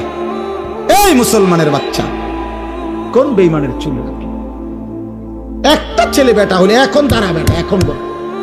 যে সমস্ত মুশরিকের মতে যে ডান দিকে বড়, বাম দিকে বড়, সামনে বড়, একটা চুলের সনদ বলো যে পৃথিবীতে প্রথমে এই চুলটা কে রাখছে, এরপরে এটা কেমনে কেমনে এই সাবের বাজার পর্যন্ত আইছে, কেমনে নিশ্চিন্তপুর আইলো, কেমনে ক্যান্টনমেন্ট আইলো, কেমনে এটা সনদ বলো,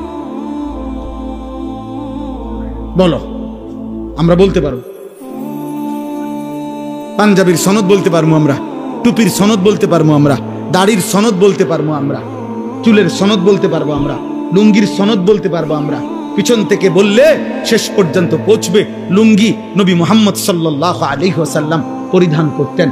মাথা মোবারক সর্বদা নবী সাল্লাল্লাহু আলাইহি সাল্লাম টুপির মতো কোন গোলাকার জিনিস দিয়ে তিনি ঢেকে রাখতেন।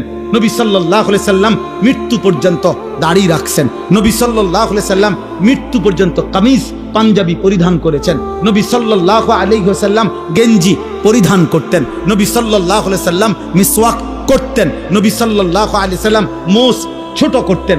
আমারটার রেফারেন্স আমি বললাম, তোমারটার সনদ তুমি বলেন। সনদ বুঝেন? সনদ মানে পিছনের সূত্র বলেন আর কি। দাড়ি কাটুন না একজন কন, আমনে সনদ কন। পৃথিবীতে প্রথম দাড়ি কাটছে কে? এরপরে এটা ডিজাইন হিসাবে ঘোষণা দিল কে? এরপরে এটা হ্যান্ডসাম হিসাবে ঘোষণা দিল কে? 1900 কত সালে এটা সিদ্ধান্ত হইল যে ইহা হ্যান্ডসাম? হ্যাঁ হ্যাঁ, না এটা বলেন বলেন, আমরা একটু উপকার হইলে বিষয়টা বুঝলাম আর কি। বলেন বলেন যে কোথায়, জাতিসংঘের কোন অধিবেশনে সিদ্ধান্ত হয়েছে এটা? অক্সফোর্ডের কোন গবেষণার মধ্যে এটা প্রমাণিত হয়েছে? হার্ভার্ড ইউনিভার্সিটির কোন গবেষণাতে এটা প্রমাণিত হয়েছে? পৃথিবীর কোন গবেষণাগারে, কোন ল্যাবে এটা প্রমাণিত হয়েছে? চিকিৎসা বিজ্ঞানের কোন ডাক্তারের মাধ্যমে এটা প্রমাণিত হয়েছে? হ্যাঁ, নাই। ধোকা। কি ধোকা? ধোকা ধোকা, ধো ওকার ধো, ক আকার কা, আর উফে একটা ছোট্ট চন্দ্রবিন্দু। এই ছোট করে একটা কি দিতে বাবা? চন্দ্র। ধোকা। ধোকা। ওমাল হায়াতুদ দুনিয়া ইল্লা মাতাউল গুরুর। দুনিয়ার জীবন ধোঁকা ধোঁকা ধোঁকা। আল্লাহ আমাদেরকে বুঝ দান করেন, বুঝ দান করেন। চলেন আমি শুধু তর্জমা বলে আমার 2 আয়াত শেষ করি। কথা বলা হয়েছে আলহামদুলিল্লাহ। আমিনান নাসি মান ইয়াশতারি লাহওয়াল হাদিস। আল্লাহ বলে মানুষদের মধ্য থেকে যে সকল নাফরমান যাবতীয় অনর্থক, অসার, অবান্তর, অপ্রয়োজনীয়, গুনাহ মিশ্রিত কথাবার্তা সংগ্রহ করে, লিয়ুদিল্লা আন সাবিলিল্লাহ, আল্লাহর পথ থেকে মানুষকে পথভ্রষ্ট করার জন্যে, বিগাইরি ইলমিন, মূর্খতাবশত, মনে মনে ভাবে জ্ঞানী, আসলে মূর্খ। আল্লাহ বলেন ওয়াত্তাখিজাহা হুজুয়া, মানে কোরআনের বিপরীতে যা সংগ্রহ করে, ইসলামের বিপরীতে যা সংগ্রহ করে, কোরআনকে বিদ্রুপ করে, ইসলামকে বিদ্রুপ করে, আমার শরীয়তকে বিদ্রুপ করে। আল্লাহ বলেন আমি ওয়াদা দিলাম উলাইকা লাহুম আযাবুম মুহিন, আমি তাদের জন্য লজ্জাকর, অপমানকর আযাব নির্ধারণ করেছি। দোস্ত, এজন্য কোরআনে আছে আখিরাতে আল্লাহ মানুষকে শাস্তি দিবেন। শুধু শাস্তি নয়, প্রথমে অপমান করবেন, বেইজ্জতি করবেন, এরপরে শাস্তি দিবেন। প্রথমে হাসরবাসীকে ফেরেশতার মাধ্যমে শুনাবেন, ফেরেশতারে বলবেন ওই সবাইরে শুনাও এই বাটফারের গুনাডি কিতা কিতা কও, বলো। তো ফেরেশতারা বলবে সম্মানিত হাসরবাসীগণ আপনারা শুনেন, 1 নম্বরে উনি আছিলেন সিটার, 2 নম্বরে উনি সুদখোর, 3 নম্বরে ওজনে কম দিত। এরকম একটা পাপ, আমার হলে আমার, আপনার হলে আপনার। আল্লাহ আমারও মাফ করেন, আপনারও মাফ করেন। আযাবুম মুহিন, মুহিন মানে ইহানাত, অপমানকর শাস্তি আল্লাহ বলছেন। আচ্ছা, এরপরের আয়াত কি? আমি এটার আরেকটু ব্যাখ্যা এই 5 মিনিট বললে হবে। ওয়া ইযা তুতলা আলাইহি আয়াতুনা, আল্লাহ বলেন, দেখেন আল্লাহ বলেন অপ্রয়োজনীয়, অসার, অবান্তর, গুনাহ মিশ্রিত কথাবার্তা যে সংগ্রহ করে, যে এর মধ্যে পড়ে থাকে, এর মধ্যে ব্যস্ত থাকে, খোদার কসম বাপ, প্রিয় ভাই, প্রিয় নওজওয়ান, শোনো তোমার মালিক কি বলে। আল্লাহ বলেন এতে করে তার মানসিকতা তখন কি হয়, ধীরে ধীরে এই লোকটা এমন নাফরমান হয় যে যখন আমার কোরআন তার সামনে বলা হয়, পেশ করা হয়, পড়া হয়, তেলাওয়াত হয়, ওয়াল্লা মুস্তাকবিরান, সে অহংকার করে আমার কোরআন থেকে মুখ ফিরায় না। কাআন্নাম ইয়াসমাআহা কাআন্না ফি উযুনাইহি ওয়াকরা। কেন চেহারা ফিরাই নিল? আল্লাহ বলেন সে 2টা বাপ দেখাইতে চায়। হয়তো একটা বাপ দেখাইছে এরকম যে শুনে নাই, যাতে হুজুরে বুঝে আরে উনি মনে শুনে নাই, ও আবার কম একটা বাপ। আরেকটা হলো কাআন্না ফি উযুনাইহি ওয়াকরা, সে এমন একটা ভাব দেখাইতেছে সে কানেই শুনে না, কানেই শুনে না। আবার যদি ডাক দে মানে এমন একটা চেহারা, আসমান থেকে পড়ছে, আসমান থেকে পড়ছে।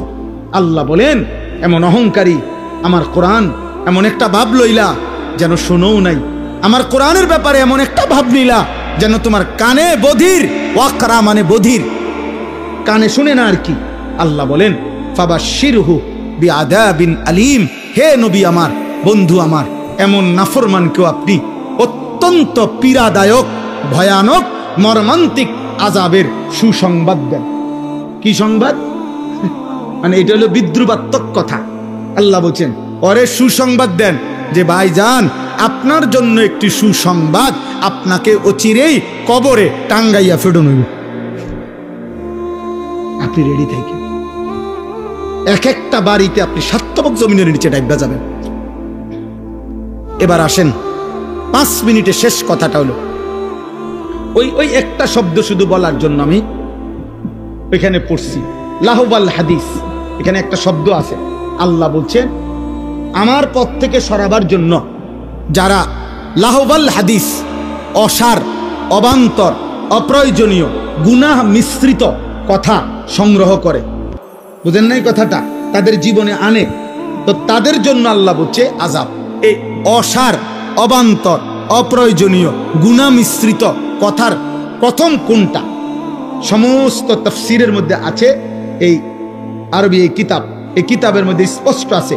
হযরত আব্দুল্লাহ ইবনে মাসউদ, নবীর বিখ্যাত সাহাবী, বলছেন ওয়াল্লাহিল্লাযী লা ইলাহা ইল্লা হু, তিনি বলছে ওই আল্লাহর কসম যার তিনি ছাড়া আর কোনো ইলাহ নাই, আমি সেই রবের কসম করে বলছি, হুয়াল গিনা লাহুল হাদিস ওয়াল গিনা, সমস্ত গান বাদ্য, সমস্ত গান বাদ্য, গায়িকা, গানের আসর, নৃত্যের আসর, বাদ্যের যন্ত্রের ঝংকার, সুর, এই বাদ্যযন্ত্র সহ যত কথাবার্তার আয়োজন আল্লাহর কোরআনে এই লাহওয়াল হাদিস বলতে এটাই বোঝানো হয়েছে। হযরত আব্দুল্লাহ ইবনে মাসউদ সেটা কসম করে বলছে। অতএব প্রিয় বাপ, কোরআনুল কারীমে আল্লাহ বলছেন কোরআনের বিপরীতে গান, গায়িকা, নর্তকী, গানের আসর, বাদ্যযন্ত্রের ঝংকার যে তার জীবনে সংগ্রহ করে, যে তার জীবনে গ্রহণ করে, সে আল্লাহ বলেন আমি তাকে অপমানকর লজ্জাজনক আযাব দেব, পরে আমি আযাব দেব। আপনি ইনসাফের সাথে বলেন, আমার কথা রাগ করেন না, আমি এমনও প্রতিবার কোনো দাওয়াত নিতে চাই না, উনি আমার বেশি পরিচিত মাহফুজ ভাই, এই জন্য আইসি, নাহলে এমনি ডেইলি প্রতি বছর দাওয়াত দিতে হইব এমন কোনো জরুরত নাই আমার। তো কাজেই আমি মানা করে দিলে মুনাজাতের পরে মানা করে দিয়ে যে এরকম শক্ত হুজুর আর আনবেন না, ভালো হুজুর আনবেন ভালো। তাইলে এই জন্য বলছে আমার এই কথাটা শুধু শুনেন, ইনসাফের কথা বলেন। যুবক ভাই, আপনারা যারা প্রতিনিয়ত দোস্ত মোবাইলের মধ্যে নারী ছবি, নাচ, নারীর ঝুমকার, নারীর বাদ্যযন্ত্র, গান সহ যেভাবে তোমরা ব্যস্ত আছো ভাইয়া, আগামীর পৃথিবী, আগামীর হায়াত, আগামীর সময়টা কি হবে? 2 নাম্বার হলো আপনারা যাদের ঘরে প্রতিনিয়ত টেলিভিশন চলে, আপনাদের ঘরের এই নাটক সিনেমায় কোনো গায়িকা, কোনো নায়িকা, কোনো বাদ্যযন্ত্র কি বাজে না? কথা বলেন না তো, এটা কি আপনি সংগ্রহ করেন নাই? এই ডিশের বিল আপনি দেন না? এই বিদ্যুৎ বিল কি আপনি দেন না? হ্যাঁ, আল্লাহ তাআলা তো বলছে এই মানুষটা সে তার অনুসারীদেরকে আমি আল্লাহর পথ থেকে গুমরাহ করে পথভ্রষ্ট করে। তাহলে গানের আর বাদ্যের আওয়াজে আপনার বিবি বাচ্চার আল্লাহর দিকে ফিরে না আল্লাহর পথ থেকে দূরে সরে? তা আপনি কি করছেন? আপনি মুসলমান না? আপনার আখিরাত নাই? আপনি মরতেন না? আপনার এলাকায় আর কেউ মরে না? আপনি কারো জানাজা পড়েন নাই? আপনি কোনো লাশ দেখেন নাই? আপনি কোনো কবরের কান্না শুনেন নাই? হযরত ওমর ইবনে আব্দুল আজিজ বলতেন কবরে দাঁড়ায়া, আইয়ুহাল কবর মাযা ফাআলতা বিল আহিব্বা। পৃথিবী বিখ্যাত তাবিঈ ছিলেন, ইসলামের 5ম খলিফা বলা হইতো না, ওমর ইবনে আব্দুল আজিজ। উনি মাঝে মাঝে কবরস্থানে দাঁড়াইয়া বলতেন, হে কবর, বলো না তুমি আমার স্বজন, আমার আপনজনদের সাথে তুমি কি করছো? এই কবর, আমার চাচারে তোমার কাছে রাইখা গেছিলাম, আমার দাদা, আমার বাবা, আমার চাচাতো ভাই, আমার কত স্বজন তুমি কবরে রাইখা গেছি, বলো না? আইনাল আসদিকা, আমার বন্ধুরা কই এখন, কি অবস্থায় আছে, আমার স্বজনরা কেমন আছে? খোদার কসম তিনি কাঁদতেন, আর ওনার সাথে যারা দাঁড়ায় থাকতো ওনাদেরকে বলতেন, শোনো কবর আমারে কি বলছে জানো? তো তারা বলতো, বলেন কি বলছে? ওমর ইবনে আব্দুল আজিজ বলতো, আল্লাহর কসম কবর আমাকে বলতেছে, ওমর ইবনে আব্দুল আজিজ, তোমার প্রতিটা স্বজনের শরীরের প্রতিটা চোখ, নাক, কান, অঙ্গ প্রত্যঙ্গ আমি টুকরা টুকরা করে ছিন্ন ভিন্ন করে মাটির সাথে মিশায় দিছি, আমার মাটি আমি আমার সাথে মিলাই দিছি। মানুষ কিসের তৈরি? এজন্য কবর বলে আমার মাটি আমি আমার সাথে কি করে লাইছি? মিশায় নিছি, মিশায় নিছি। অতএব দোস্ত আমার, আল্লাহ তাআলা বলছেন এখানে যে আমি তাকে কিন্তু কঠিন আযাব দেব। 2 বার বলছে, আমার কোরআন থেকে উল্টা করে দিলা। একবার বলছে আযাবুম মুহিন, লজ্জাজনক আযাব। আরেকবার বলছে বি আযাবিন আলিম, যন্ত্রণাদায়ক আযাব। এরপরে শুনেন, কোরআনুল কারীমের মধ্যে আছে আফা মিন হাযাল হাদিসে তা'জাবুন ওয়া তাদহাকুনা ওয়া লা তাবকুন ওয়া আনতুম সামিদুন। আল্লাহ বলে, এই নাফরমান, আমার বন্ধু মদিনার মুহাম্মদ সাল্লাল্লাহু আলাইহি সাল্লাম তিনি কোরআন পড়ে আর তোমরা গান আর বাদ্য নিয়ে হাসাহাসি করো। ঠিক আছে, আমি দেখব। এটা দ্বিতীয় আয়াত। 3, ইবলিস শয়তান। কোরআনুল কারীমের বনি ইসরাইল সূরাতে আছে, ইবলিস শয়তান যেদিন আল্লাহর দরবার থেকে বিতাড়িত হয়ে গেছে, আল্লাহ তাকে দুনিয়ায় পাঠায় দিছে, তাড়ায় দিছে আদম আলাইহিস সালামকে সেজদা না করার অপরাধে। সেদিন কোরআনে আছে ইবলিস আল্লাহকে বলছিল, আপনি আমারে কিয়ামত পর্যন্ত হায়াত দেন, দিলে আদমের সমস্ত সন্তান আমি পথভ্রষ্ট করে দেব, আপনার কাছে আমি শুধু ইসরাফিলের ফু পর্যন্ত হায়াত চাই। আল্লাহ বলছে যা দিলাম দিলাম। এরপরে বলছে, হে ইবলিস, তুমি তোমার দল বল সৈন্য সামন্ত মানে যা আছে সব নিয়া এবং তোমার সুর, তোমার কণ্ঠ, তোমার আওয়াজ দিয়া তুমি যত পারো আমার বান্দাকে তোমার অনুসারী করে নিও। ওয়াস্তাফজিজ মানিস্তাতা'তা মিনহুম বিসাউতিকা, তোমার আওয়াজ দিয়ে, তোমার শব্দ দিয়ে তুমি যতজন পারো আমার বান্দাকে নিয়ে নিও তোমার দলে। শুধু আমার যে বান্দা তোমার দলে যাবে, ওরে শুধু একটা কথা শুধু বলবা, আমি তোমারে আর তোমার অনুসারীদেরকে দিয়ে জাহান্নাম পূর্ণ করব। শুধু এই কথাটা করব, শুধু এই কথাটা বইলা। এখানে স্পষ্ট আছে, ক্বালা মুজাহিদ সাউতুশ শাইতান হুয়াল হুদা। আল্লাহ যে বলছে, শয়তান তুই তোর সুর, তোর আওয়াজ দিয়ে আমার বান্দাদেরকে গোমরা করিস। তো এই শয়তানের আওয়াজ কি? গান, বলে না? গান, গান, গান, বাদ্য, বাদ্য। এটা কোরআনের দলিল, কোরআনের দলিল।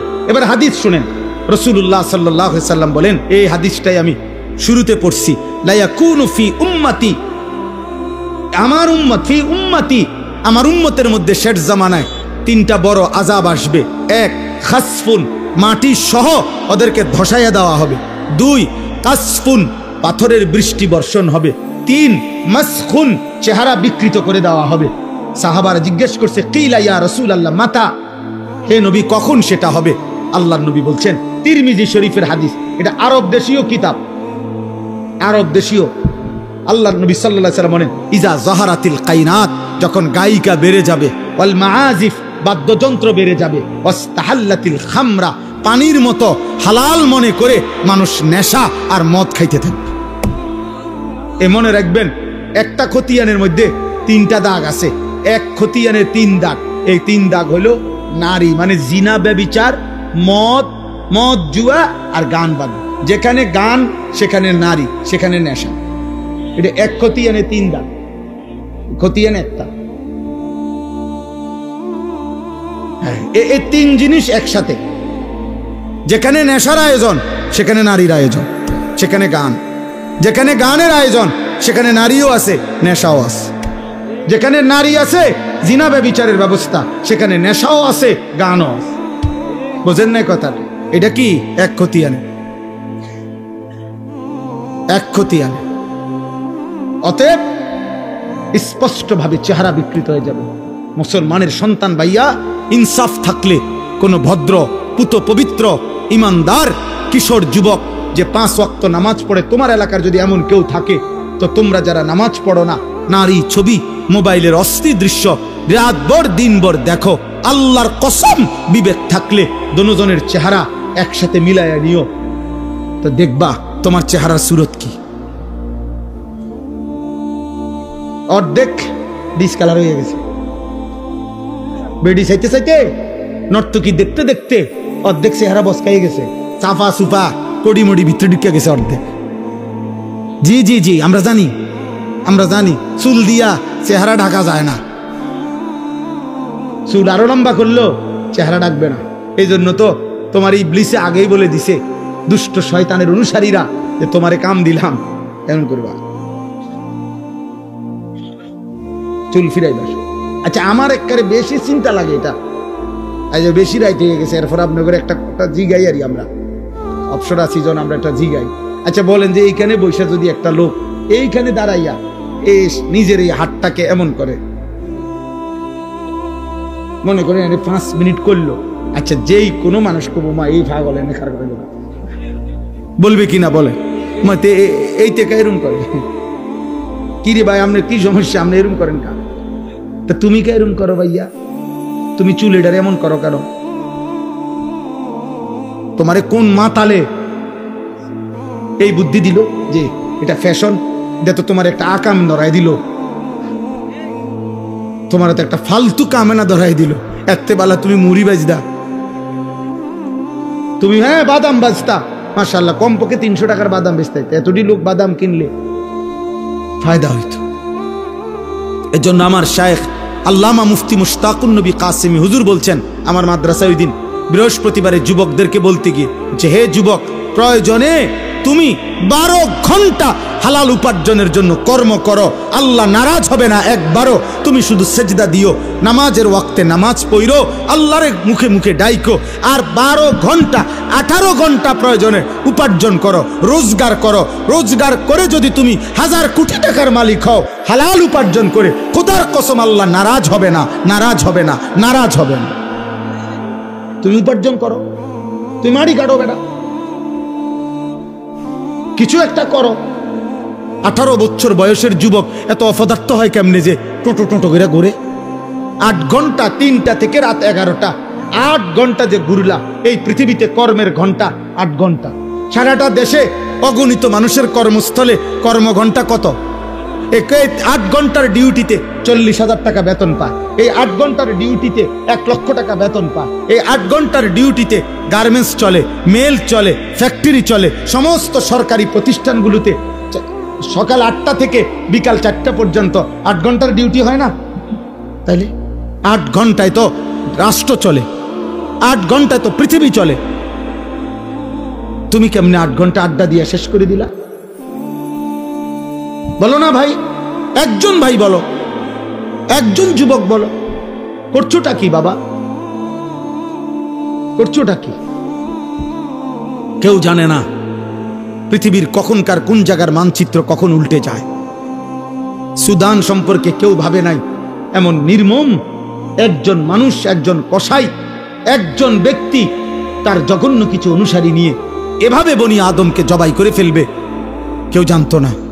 কিন্তু রক্তের বন্যা বহায় দিছে, রক্তের বন্যা বহায় দিছে। অতএব দোস্ত, তোমার আমার বাবা বিদেশ অথবা উপার্জন করে, অতএব আজীবন মৃত্যু পর্যন্ত আমাদের জীবনের কোনো অসুবিধা হবে না, এই নিরাপত্তা কে দিল বাপ? কে দিল? আল্লাহ আমাদেরকে হেফাজত করেন। অতএব আজকে এই নিয়ত করেন, গান বাদ্য থেকে বেঁচে থাকবো ইনশাআল্লাহ। বলেন ইনশাআল্লাহ। ইমাম হযরত আবু বকর সিদ্দিক বলছেন, আল গিনা মিজমারুশ শাইতান, গান শয়তানের বাদ্য। এরপরে হযরত ওসমান বলছেন, লা ইয়াজতামিউ কলবুন ফীহিল কুরআন ওয়াল গিনা, এক অন্তরে কোরআন এবং গান একসাথে হতে পারে না।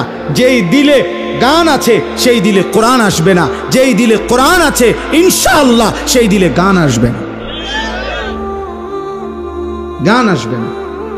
ইমাম মালিক রাহমাতুল্লাহ আলাইহি বলছে, মা ইয়াফআলুহু ইনদানা ইল্লাল ফুসাক, তিনি বলেন যুগ যুগ ধরে আমাদের আরব সমাজে গান বাদ্য যারা করে তাদেরকে আমরা ফাসিক ছাড়া অন্য কিছু বলি না।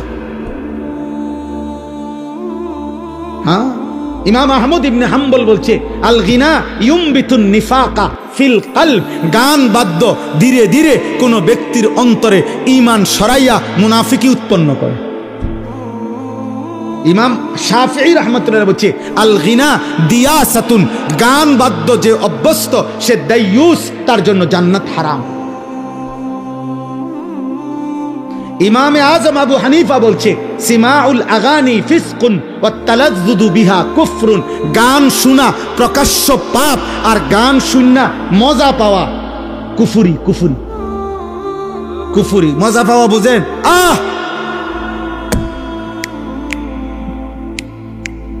এরকম বুঝেন না? তাল মারে, আপনি ডোলে এটার বাড়ি মারে, এরপরে ঠ্যাঙ্গেরে যে আপনার বাড়ি মারে, লরে সরে, কি খবর শৈলরে না? মজা পাইতে আছেন দোস্ত? কি কইল রে? কি কইছে না ভাইয়া? ইমান নিছে, এই মাত্র আপনার ইমান ট্রান্সফার হইয়া চলে গেছে, আর চলে গেছে, আপনার অ্যাকাউন্টে আর টাকা নাই। খোঁজেন তালাজ্জুদু বিহা কুফর, আল্লাহ মাফ করে দেন। সর্বশেষ কথা হলো, গান বাদ্যের এই অশ্লীলতা থেকে, এই হারাম থেকে বাঁচবো কিভাবে? 3 জিনিসের মাধ্যমে। 1, বেশি বেশি দোয়া করা, মাওলা আপনি আমারে এই হারাম গান বাদ্যের এই স্বভাব থেকে ফিরায় দেন। 2, কোরআনুল কারীমের মধ্যে ডুবে থাকা। কমপক্ষে এতটুকু করো যুবক ভাই, বাবা যদি কোরআন আপাতত পড়তেও না পারেন, শিখতে চেষ্টা করেন, আর না হয়তো কমপক্ষে চেষ্টা করেন একদিকে শিখতে, আর আরেক দিকে প্রতিনিয়ত কোরআনুল কারীমের তিলাওয়াতের মধ্যে ডুবে যান। কোরআন শুনেন, কোরআন তিলাওয়াত শুনেন, কষ্ট হইলেও শুনেন, বারবার শুনেন। মনে করেন প্রথম অশান্তি লাগতে আছে, পেরেশানি লাগতে আছে, বারবার মন চাইতেছে গান বাদ্য নাটক সিনেমা শুনতে, না, কোরআন শুনেন, আবার শুনেন, আবার শুনেন, ওষুধের মতো শুনেন। আমারে একটা হোমিও ডাক্তারে গ্যাস্ট্রিকের একটা ওষুধ দিছে, এটা এমন তিতা, আমি মানে চোখ বন্ধ করে আপনি খাইয়া লাগবে, এটা বেশি তিতা, সিরা ফিরা এ কদ্দুর খাইতে, মানে আমার একটা মানে শোল্ডার মধ্যে কাঁপ দিয়ে ওঠে এটা খাইতে বলে। কিন্তু উনি দেখছি যে উপকার আছে, খুব উপকার হয়েছে, ফায়দা পাইছি। খুব তিতা, বেশি তিতা এটা। তাহলে মনে করেন তিতার মতোই আপনি কিছুদিন চেষ্টা করেন, ইনশাআল্লাহ অচিরেই ধারাবাহিক যুবক ভাই আল্লাহর কোরআন শুনতে শুনতে, কোরআন শুনতে শুনতে, কোরআন শুনতে শুনতে রব তোমার কলিজার মধ্যে কোরআন বসায় দিবে ইনশাআল্লাহ। 3 নাম্বার হলো মৌতের ফিকির। মৌতের ফিকির এখানে স্পষ্ট লিখছে, এটা আরবি কিতাব, আল্লামা ইমাম ইবনুল কাইয়িম রাহমাতুল্লাহ উদাহরণ দিছে, অনেক লম্বা, আমি আর করতেছি না। অনেকগুলো ঘটনা লিখছে পূর্ববর্তী জামানায়, কসম খোদার এখানে আছে, পূর্ববর্তী জামানায় এমন অনেক ব্যক্তির জীবন এমন গেছে, আহা, যে মৃত্যুর সময়, এখানে ডাইরেক্ট আছে কাসেম ভাই লিখছে, যে মৃত্যুর সময় ওই ব্যক্তি যে নিয়মিত গান শুনতো তাকে বলা হয়েছে কুল লা ইলাহা ইল্লাল্লাহ, তুমি লা ইলাহা ইল্লাল্লাহ পড়ো, ওয়ালাকিন ইউরাদ্দিদু আবিয়াতাম মিনাল আগানি, কিন্তু সে বারবার যতবার বলে তাকে কালেমা পড়ো, সে ততবার গানের বাক্য দোহরায়। হাত্তা মাতা বিলা কওলি লা ইলাহা ইল্লাল্লাহ। এমন কি ওই নাফরমান উনি লিখছেন লা ইলাহা ইল্লাল্লাহ বলা ব্যতীতই তার মৃত্যু হয়ে গেল। এজন্য গান বাদ্যে এ টুং টুং টুং টুং সুর ঝংকার, নারীর নৃত্য গায়িকার আসর, প্রিয় ভাই প্রিয় বাপ, রাত গভীরে অনেক কষ্ট দিলাম, লম্বা বয়ান হয়ে গেছে, আপনাদেরকেও কষ্ট দিছি। এতটা সময় তো আমার মাহফুজ ভাইয়ের ইচ্ছা ছিল না, কিন্তু আমি এটা অনুরোধ করছি, প্রত্যেকে নিজ নিজ জীবন থেকে এই বদভ্যাস ছেড়ে দেন ইনশাআল্লাহ। আল্লাহ আপনাদেরকে তৌফিক দেন, কবুল করেন। আগামী 20 তারিখ 20 নভেম্বর, কি বার? বৃহস্পতিবার, ইনশাআল্লাহ আমাদের এখানে সাহেবের বাজার, আপনার ইউনিয়ন পরিষদের পাশে, আপনারা জানেন আলহামদুলিল্লাহ ময়নামতি দারুল আহকাম মহিলা মাদ্রাসা, ওইটাও আলহামদুলিল্লাহ প্রাচীন এবং আমাদের এই অঞ্চলের মেয়েদের জন্য সবচেয়ে বড় মাদ্রাসা, এবং দাওরায়ে হাদিস মহিলা মাদ্রাসা, ওই মাদ্রাসার বার্ষিক মাহফিল 20 নভেম্বর। আপনাদের দাওয়াত, আমারও দাওয়াত, আমারও দাওয়াত। সর্বশেষ 1টা মিনিট আমি এখনই দোয়া করছি, আর যাইয়েন না, 1 মিনিট আমি একটা ছোট্ট অনুরোধ করি। আলহামদুলিল্লাহ মাদ্রাসা আমাদের প্রিয় ভাই মাওলানা মাহফুজ ভাই, আমরা শুরুর থেকেই মাদ্রাসায় আসছি, মুসলমানের ইমানদার কন্যাদেরকে দিন শিখাচ্ছে। আপনাদের প্রত্যেকের কাছে আমার শায়েখ আল্লামা মুফতি মুশতাকুন নবী সাহেব আমার একটা ওসিয়ত করছে সব সময়, যে মাওলানা যখনই ভালো কাজ দেখবেন, যেখানেই নেক কাজের কোনো আয়োজন দেখবেন, কিছু না কিছু দিয়ে আপনিও শরিক থাকবেন। হুজুর এটা সব সময় বলতেন, বলে আমারে অনেক বলছে, যেখানেই ভালো কাজ দেখবেন, নেক কাজ, ওইখানে যদি আপনি একটু দিয়া অংশগ্রহণ করেন, হতে পারে আর কোনোদিন আপনার নামও কেউ জানলো না, কিন্তু হাসরের ময়দানে এরকম বহু জায়গার নেকি একসাথে দেখে আপনি খুশিতে আনন্দে আত্মহারা হয়ে যান। হ্যাঁ হ্যাঁ, আত্মহারা হয়ে যান। দেখবেন চলার পথে আপনি কোথাও কোনো মসজিদের 100 টাকা দিছিলেন, তো সেই 100 টাকার নেকিও আপনার নামে অনেক জমা হয়েছে। তো এই জন্য এই মাদ্রাসাটা তো আলহামদুলিল্লাহ আমরা প্রত্যেকে 2টা মিনিট আপনারা যদি পকেটে হাত দেন, যার যার ভালোবাসা তৌফিক অনুপাতে মুসলমানের কন্যারা অনেক দুর্বল, অনেক অসহায় মেয়েও পড়ে, তাদের জন্য আর্থিক যেন সহযোগিতা করা যায়। সব মিলিয়ে মাদ্রাসাটা যেন তার দ্বীনি কার্যক্রম চালাইতে পারে। প্রত্যেকের ভালোবাসা নিয়ে যেটুকু হয় আপনারা একটু সহযোগিতা করেন। 2 জন ভাই 4 জন ভাই উঠাইয়া টাকাটা নিয়ে নেন, দেন, থাকলেই দেন, না থাকলে দোয়া করেন, আল্লাহ আপনাদেরকে তৌফিক দেন, কবুল করেন। মাশাআল্লাহ। কাসিম ভাই কি অতিথি নাকি?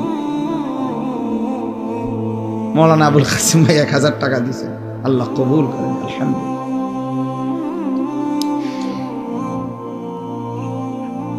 আমাদের মাদ্রাসা ওই আশরাফুল উলুম বিন্দারসর প্রত্যেক মাসের 2য় শনিবার মাসিক ইসলাহি মাহফিল হয়। আজকেও হইছে, আমি সেখান থেকেই আসছি। 2য় শনিবার মাসের মা বোনদের জন্য সকাল 10টা থেকে, মাশাআল্লাহ, আল্লাহ কবুল করেন, সকাল 10টা থেকে 12:30 মহিলাদের জন্য বয়ান হয়। আসর থেকে এশা পুরুষদের জন্য বয়ান হয়। আপনাদের যাদের সুযোগ হয় প্রতি মাসের 2য় শনিবার আমাদের মাদ্রাসার মাসিক ইসলাহি মাহফিলে যাওয়ার চেষ্টা করুন। যারা টাকা আনতে যাইতেছেন নিয়ে আসেন, আমরা বসছি। দয়া করে যারা টাকা আনতে যাইতেছেন মেহেরবানি করে দোয়া না করে আপনারা কষ্ট করে টাকা নিয়ে আসেন। আমরা এখানেই বসলাম। আল্লাহ সবাইরে তৌফিক দেন, কবুল করেন। আলহামদুলিল্লাহ, আলহামদুলিল্লাহি রাব্বিল আলামিন। আল্লাহুম্মা আনতাস সালাম ওয়া মিনকাস সালাম, তাবারাকতা ইয়া যাল জালালি ওয়াল ইকরাম। মাওলায়ে করিম আপনি মাফ করে দেন, রব্বে করিম আপনি মাফ করে দেন, মেহেরবান মাওলা আপনি মাফ করে দেন, আয় করিম আপনি মাফ করে দেন, আয় রহমান আপনি মাফ করে দেন, আয় গফফার আপনি মাফ করে দেন, আয় গফুর আপনি মাফ করে দেন।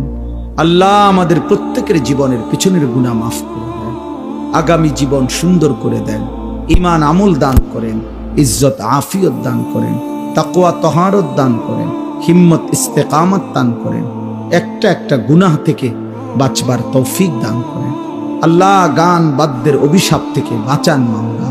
কোরআনুল করিমের নূর কলিজার মধ্যে দান করেন, কোরআনুল করিমের নূর কলিজার মধ্যে দান করেন, কোরআনের ভালোবাসা দান করেন মাওলা। সমস্ত কবরবাসীদেরকে মাফ করে দেন, কিয়ামত পর্যন্ত কবরের আযাব মাফ করে দেন, কবরগুলোকে জান্নাতের টুকরা বানিয়ে দেন। আল্লাহ আমরা যারা বেঁচে আছি আমাদের জীবন সুন্দর করে দেন, অসুস্থ বিমারি যারা শিফায়ে কামেলা আজেলা দান করেন। আল্লাহ যার যত নেক মাকসাদ আছে পূরণ করে দেন, যার যত পেরেশানি আছে দূর করে দেন।